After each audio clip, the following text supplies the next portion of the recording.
चलिए देखिए, समतल दर्पण से कभी प्रतिबिंब की बात आपसे पूछ दे कि समतल दर्पण से प्रतिबिंब कैसा बनता है, तो एक बात आपको यही बतानी है, याद कर लेनी है। आभासी बनेगा, सीधा बनेगा, बराबर बनेगा। बराबर का मतलब क्या है? वस्तु के बराबर बनेगा।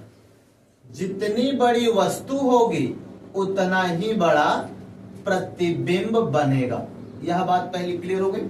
समतल दर्पण से प्रतिबिंब कैसा बनेगा? आभासी बनेगा, सीधा बनेगा, वस्तु के बराबर बनेगा। ठीक। दूसरी बात हम लोग जब करेंगे कि और कैसा प्रतिबिंब बन सकता है, तो इसमें पार्श्विक उल्टा बनता है।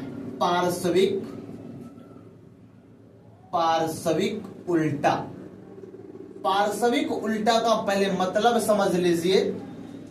पार्श्विक उल्टा कहने का अर्थ है कि जो हमारा बायां है वह दर्पण में दायां दिखाई देगा, जो उनका दायां है वह हमारा बायां दिखाई देगा। समझ आ गया बात? तो जब भी कभी शब्द आ जाए कि पार्श्विक उल्टा प्रतिबिंब कौन सा दर्पण बनाता है, तो यह सिर्फ एक दर्पण बनाएगा जिसका नाम क्या होगा? समतल दर्पण। उसका नाम क्या होगा? समतल दर्पण। समतल दर्पण प्रतिबिंब कैसा बनाएगा? पार्श्विक उल्टा, आभासी, सीधा, बराबर या वस्तु के बराबर। आगे देखिए, इसके बाद समतल दर्पण में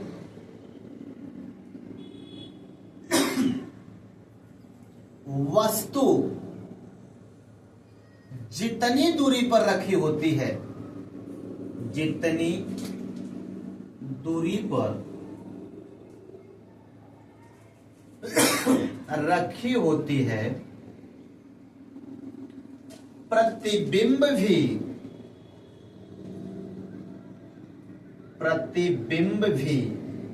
उतना ही दूरी पर बनता है, या उतनी ही दूरी पर बनता है।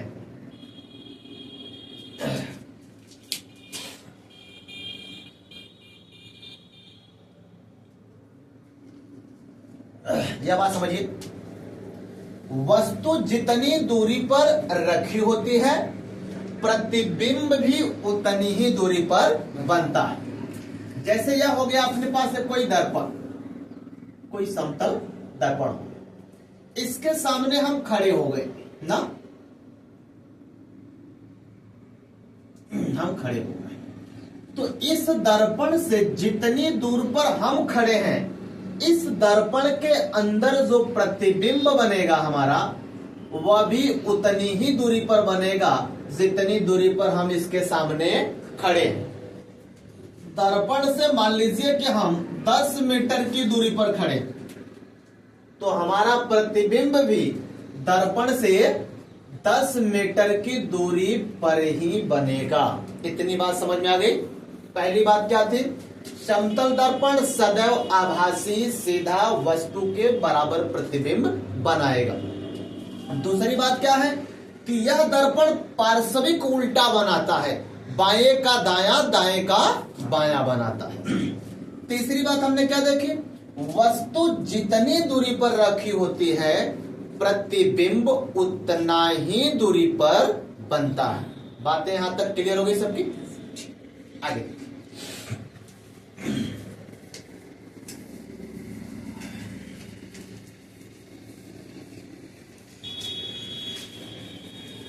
आगे देखिए, कुछ पॉइंट आगे और देख लीजिए। अगला पॉइंट इसमें हम लोग देखेंगे, समतल दर्पण की फोकस दूरी क्या होती है। फोकस दूरी क्या होती है?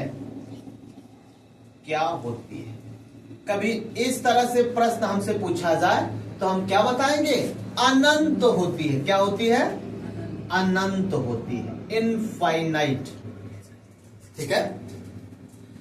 फोकस दूरी क्या होती है? किसकी? समतल दर्पण की।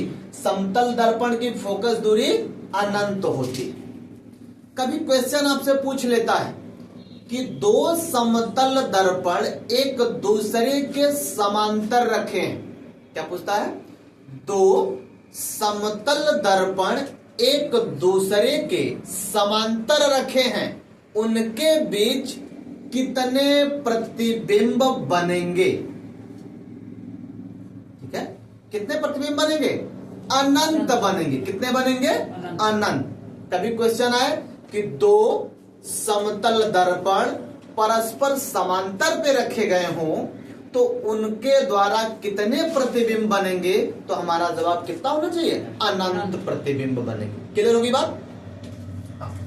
तो समतल दर्पण की फोकस दूरी अनंत होती है। दो समतल दर्पण एक दूसरे के समांतर रखे हों तो उनके बीच कितने प्रतिबिंब बनेंगे?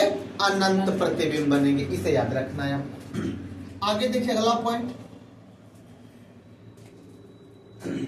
कोई समतल दर्पण है, ये सब चीजें आपको हमेशा याद रखनी चाहिए। कोई समतल दर्पण है, इसके सामने कोई वस्तु भी वेग से आ रही है ना।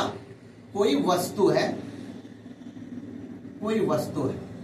जो भी वेग से कहां आ रही है? दर्पण की तरफ। तो दर्पण के अंदर जो प्रतिबिंब आएगा उसका वेग क्या होगा? 2v वेग होगा, जस्ट दोगुना होगा। बात को समझिए।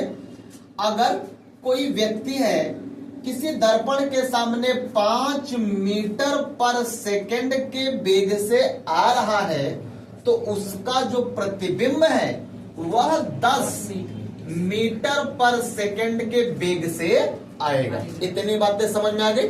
ठीक। एक बात और याद कर लीजिए, इस वस्तु को अगर हम थीटा डिग्री झुका दे, क्या करें? थीटा डिग्री झुका दे, वस्तु को झुका दे, तो इस दर्पण में जो प्रतिबिंब बनेगा वह प्रतिबिंब 2 थीटा डिग्री झुक जाएगा। इतनी बातें आपको समझ में आई जाएगी। पहला क्या था? किसी समतल दर्पण, या कौन सा दर्पण है? समतल दर्पण। समतल दर्पण के सामने कोई वस्तु भी वेग से जा रही है तो उसका प्रतिबिंब 2v वेग से आता हुआ प्रतीत हो। जब इसी समतल दर्पण के सामने कोई वस्तु रखी है, उसको हम थीटा डिग्री झुका देते हैं तो उसका प्रतिबिंब 2 थीटा डिग्री झुक जाएगा। यहां तक सबको समझ आ गया? आगे एक पॉइंट और देख लेते हैं इसमें, फिर इसकी बात को फिनिश करते हैं। देखिए,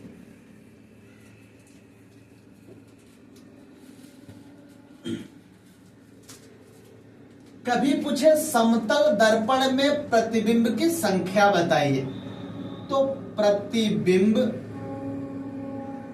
की संख्या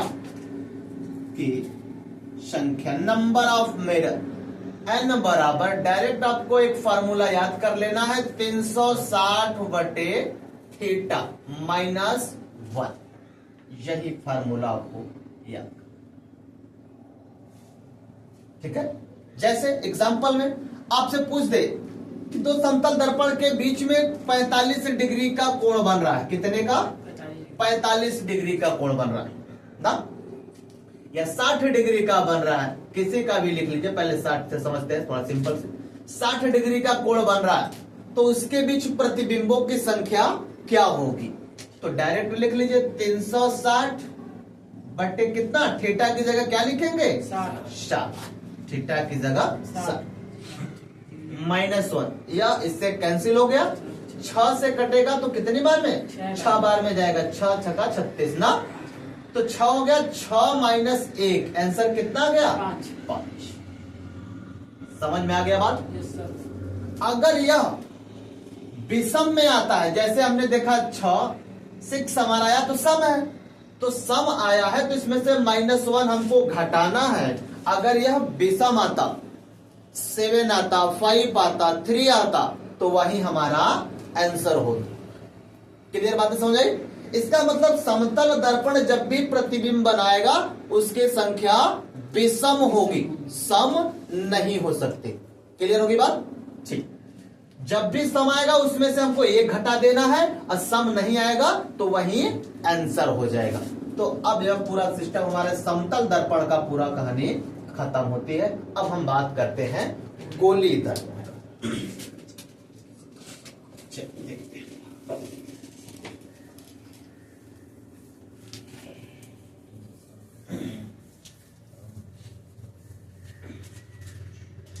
देखिए, अब हेडिंग है हमारा गोलीय दर्पण। गोलीय दर्पण। सबसे पहले परिभाषा आपसे पूछेगा गोली दर्पण क्या है ना, तो इसकी परिभाषा देखिए। किसी कांच के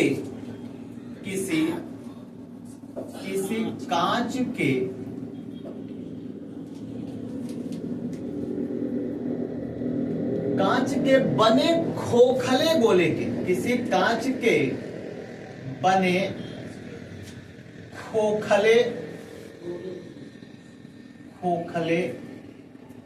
गोले के कटे भाग होते हैं, कटे भाग होते हैं।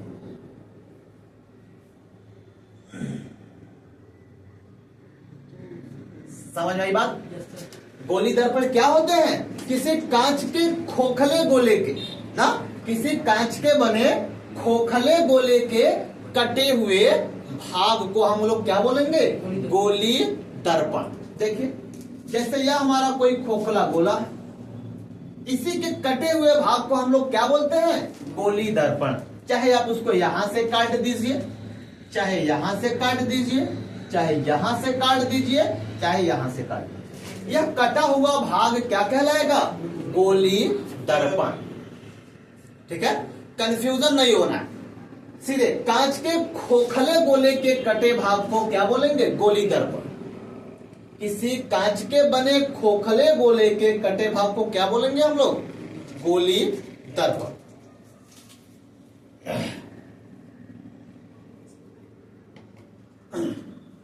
समझिए, गोली दर्पण दो प्रकार के होते हैं। कितने प्रकार के होते हैं? दो। पहला है अवतल दर्पण, अवतल दर्पण, और दूसरा हमारा क्या है? उत्तल दर्पण। इसको बोलते हैं कॉनकेव मिरर, कॉनकेव मिरर। इसको क्या बोलते हैं? Convex mirror, convex mirror. एक नाम और इसको जानिए, अवतल दर्पण, कॉनकेव मिरर, या अभिसारी दर्पण। क्या बोलते हैं? अभिसारी दर्पण, अभिसारी दर्पण, अभिसारी दर्पण। इसको क्या बोलते हैं? अपसारी दर्पण, अपसारी दर्पण। यहां थोड़ा सा समझ लीजिए, अभिसारी का मतलब क्या होता है और अपसारी का मतलब क्या होता है। देखिए,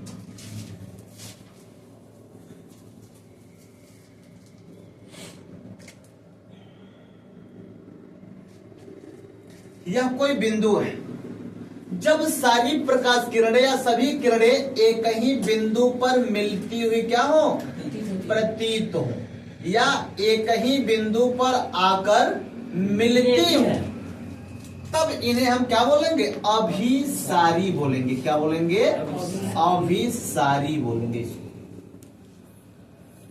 दूसरी बात, जब एक बिंदु से सभी किरणें जाती हुई प्रतीत होती हैं, तो इसको क्या बोलेंगे? अपसारी, अपसारी। अपसारी का मतलब होता है प्रकाश को फैला देना। अभिसारी का मतलब होता है सभी प्रकाश को एक केंद्र, एक सेंटर पर फोकस करना। समझ आ गई बात? तो अभिसारी का मतलब हो गया एक बिंदु पर सारी किरणें मिलती हुई प्रतीत होंगी। अपसारी का मतलब होगा एक बिंदु से सारी प्रकाश किरणें फैलती हुई नजर आएंगी या जाती हुई नजर आएंगी। ठीक है, तो अवतल दर्पण, कॉनकेव मिरर या इसी को क्या बोलते हैं, अभिसारी दर्पण। उत्तल दर्पण, कॉन्वेक्स मिरर या इसी को हम लोग क्या बोलते हैं, अपसारी दर्पण। ठीक, अब बारी बारी से इसके बारे में समझते हैं, इसके बाद इसकी सारी चीजों को पढ़ेंगे। ठीक,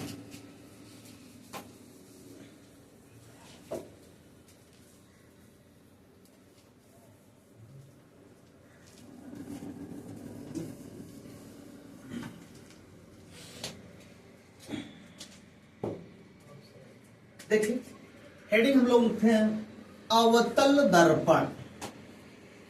अवतल दर्पण, इसको क्या बोलते हैं, कॉन्वेक्स, सॉरी कॉनकेव, क्या बोलते हैं, कॉनकेव मिरर। या अगला नाम हमने क्या बताया इसका, अभिसारी, अभिसारी दर्पण। ठीक है, देखिए सबसे पहले इसकी परिभाषा आपसे पूछेगा कि अवतल दर्पण क्या है। तो गोली दर्पण की परिभाषा हमने पढ़ी कि किसी कांच के खोखले गोले के कटे भाग को हम लोग क्या कहते हैं, गोली दर्पण।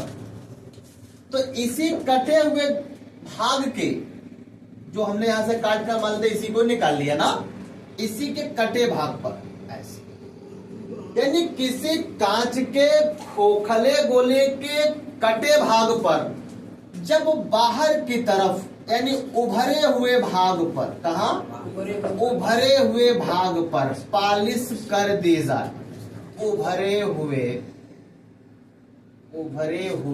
भाग पर जब पालिश कर दी जाए तो यह दर्पण कौन सा दर्पण कहलाएगा, अवतल दर्पण।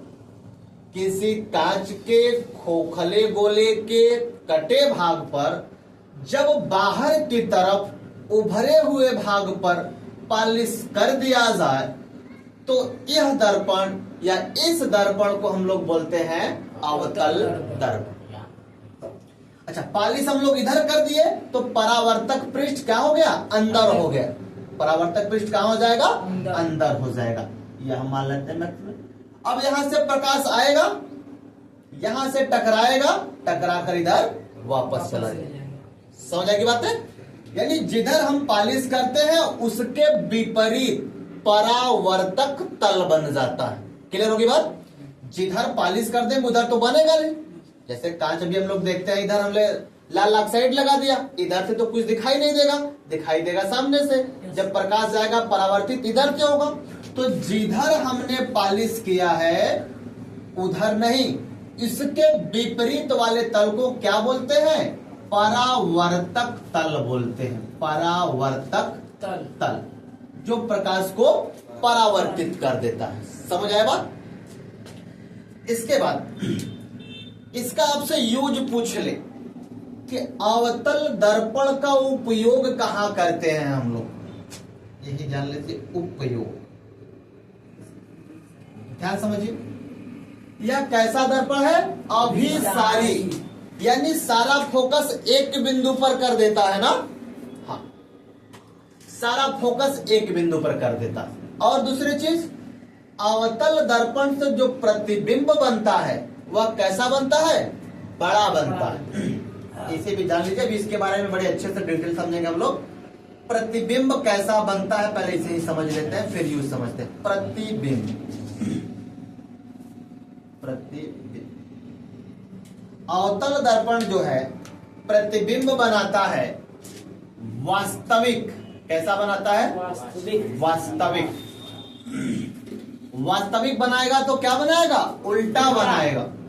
वास्तविक के साथ हमेशा उल्टा रहेगा और आभासी के साथ हमेशा सीधा रहेगा। तो वास्तविक, उल्टा और बड़ा,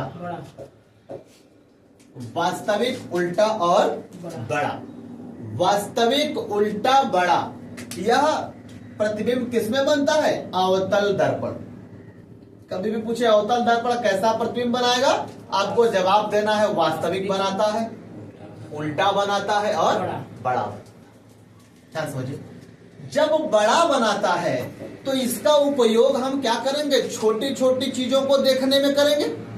यानी जब छोटी चीजों को देखेंगे उसका प्रतिबिंब बड़ा बनेगा, तो हमें यानी छोटी चीजों को बड़ा करके देखने के लिए हम किसका यूज करेंगे? अवतल दर्पण का। डॉक्टर लोग जो यूज करते हैं गले की जांच के लिए, आंख, नाक, दांत, इन सब की जांच के लिए किसका यूज करते हैं? अवतल दर्पण। तो पहला उपयोग क्या हो गया? जो डॉक्टर लोग यूज करते हैं आंख के लिए, कान के इलाज में, नाक के इलाज में, दांत के इलाज में, गले के इलाज में, हर जगह किसका उपयोग किया जाता है? अवतल दर्पण। क्यों? कि छोटी चीजों को यह बड़ा करके दिखाता है।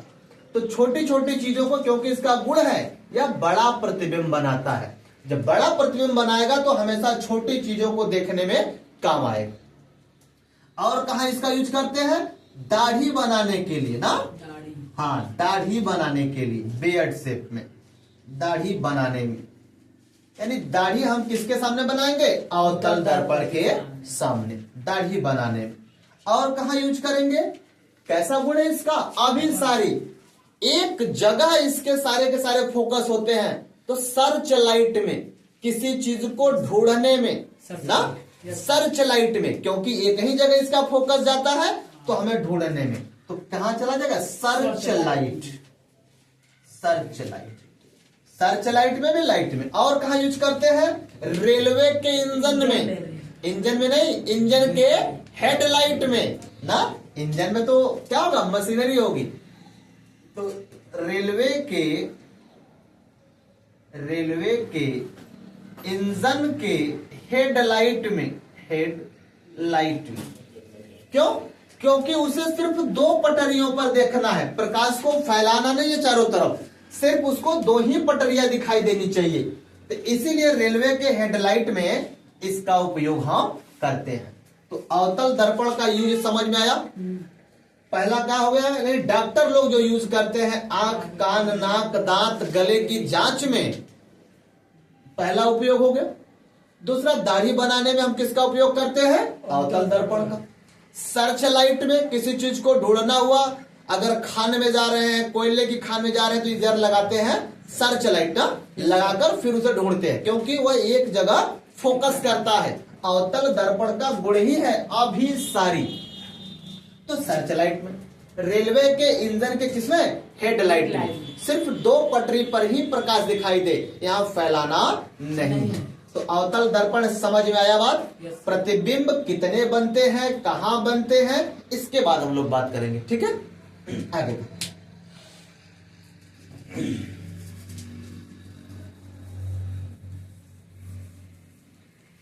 अब बात कर लेते हैं किसकी? उत्तल दर्पण की।